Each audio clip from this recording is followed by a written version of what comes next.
খুলনা হানাদার মুক্ত দিবস আজ। ১৯৭১ সালে ১৬ ডিসেম্বর বাঙালির বিজয় অর্জিত হলেও পাক বাহিনীর কবল থেকে খুলনা মুক্ত হয়েছিল ১৭ ডিসেম্বর। এই দিনে শিরোমণি এলাকার মুক্ত সেনাদের কাছে ৩,০০০ পাক সেনা আত্মসমর্পণ করে।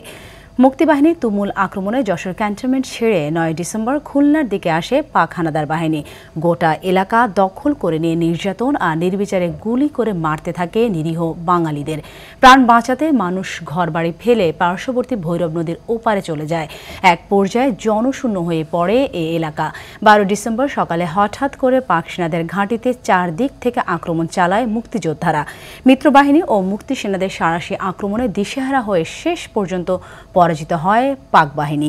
১৭ ডিসেম্বর দুপুরে পাক বাহিনী আত্মসমর্পণ করে। অবশেষে বিজয়ের স্বাদ পান খুলনাবাসী।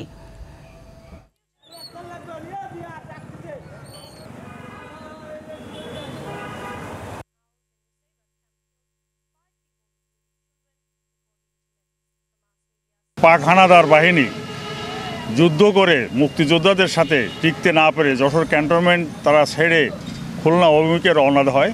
গোডাউনে নারী এবং পুরুষ আইনা এখানে আটকাই রাখতো এবং টর্চিং করতো। এলাকার সমস্ত লোকজন তাদের ভয়ে, পাকিস্তানি সেনাবাহিনীর ভয়ে এখান থেকে পালিয়ে যায়। যুদ্ধে তারা পরাজিত হয় পাকিস্তানি সেনারা।